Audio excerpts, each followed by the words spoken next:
Derrick Rose is now retired, and to say this came out of nowhere is a huge understatement.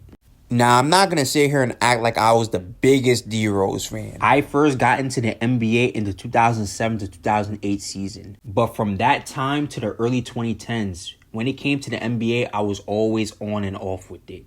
It was not till the 2013 to 2014 season that's when I became a true fan of the NBA. But by that time, tragedy already struck and a career-altering injury already happened. Derrick Rose was still in the NBA, but he was not the same Derrick Rose, obviously, from that point forward. But I did go back to see Derrick Rose in his prime. Shout out to the internet. And I have immense respect for everything he's done in his career in the short time he was at his best. In a general case, for a player to leave no doubt in their legacy, the simplest way to do it is to get as much rings as possible. And look, I know there's a lot of other factors that go into it, but that's one of the first things people look at. Let's be real. And if you are a star or superstar and you have 0 rings, unless your name is AI and you change the culture of basketball, your career will not be remembered as fondly. But for obvious reasons, Derrick Rose would always be an exception to that rule. This, in my opinion, is the biggest what if in the NBA of all time. And I'm going to answer that question right now. I do think if he would have stayed healthy, while I do not think he would have been the definitive best of his generation, when it comes to his generation and who's the best in that generation, LeBron, KD, Steph, Kawhi Leonard, James Harden, he would have been at least top 5, no doubt. Because I think about it like this. He was already the youngest MVP of all time. And this was what? 2011? And you got to know his mindset going into this. When D Rose came to the league, his mindset was a lot like Victor Wembanyama's. He wasn't a showman. He wasn't about the glitz, the glamour, or the fame. He was there for the grind and the grind only.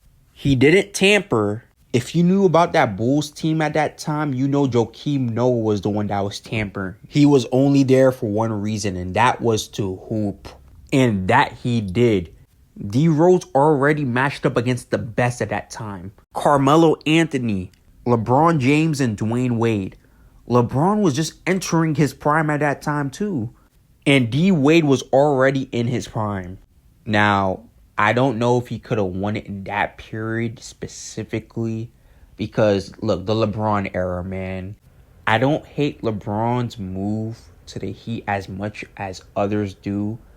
But, man, I can see where people are coming from. Because, dog, for that time, that's unfair. Honestly, his best chance would be in the 2014 to the 2016 period. Because once KD joins the Warriors, it's GG's, man. At least until 2019. Or you never know. Maybe he could have done something to prevent that reality. That's what makes this discussion so interesting. I would have loved to see him match against Prime Braun. Against Prime Curry, man. MVP season KD. Rockets Harden and many more. And I know he could have because he's had games where he did and he's shown flashes. For example, his game winner versus the Cavs. And this is LeBron who just came back to the Cavs. So he's well into his prime at this point. And this was post-injury too. Or his 50-point 2018 game versus the Jazz. I felt like I scored 50 watching that. But with a career with so much to be desired, he still did so much with it at the same time. Now, do I think he's had a Hall of Fame career? I honestly don't know. But it's definitely a career I think he should be proud of. Now, do I think this is the right time for him to retire? If this was any time he joined the Grizzlies specifically, the answer would have been yes. But in this particular case, I think he should have waited one more year to then mentor a fully healthy Ja Morant. Because they played a similar play style. And I think that would have been great to see. In fact, is Derrick Rose's old style of play is the reason why Whenever we see Ja Morant land wrong while going up, people let out a huge, oh my word. It's because it's PTSD. We've been through this song and dance before. But nonetheless, Derrick Rose has had a great career.